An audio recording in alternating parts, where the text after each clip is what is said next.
Hi everyone, welcome to my channel Initial Solution. In this tutorial, I'm going to show you how to freeze panes in Microsoft Excel.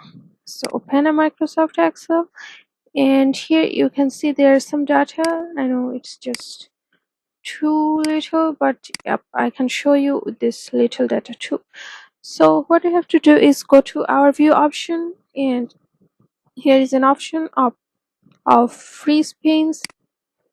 If you click on the freeze top row option, then it will freeze the top row, and here you can see the top row remains same and the others are changing. So yep, it's for the first one. Let's unfreeze it, and then if you just freeze first column, if you click on this, then only this column will be freezed and the other ones will be unfreezed. As you can see, um,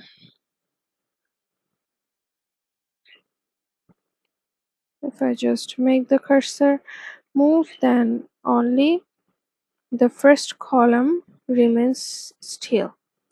So yes, let's unfreeze it again. And how can we just how can we customize our things or our our paints? So what you have to do is let's say I'm selecting this pane, selecting this arrows, sorry, these columns, and let's select them. And now what we will do, just click on the freeze panes, and here you can see if we scroll down, then the first two columns and rows remains the same, and the two are the first two are showing, and the third and the second two are not showing off. So this is how you can do it right.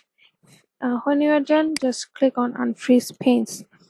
So this is how you can do it, my friends. Hope this video helps you. If it does, then please click on the thumbs up option, comment and share this video, subscribe to our channel, and press the bell icon to get more useful videos like this. Thank you so much for watching. Bye bye for today.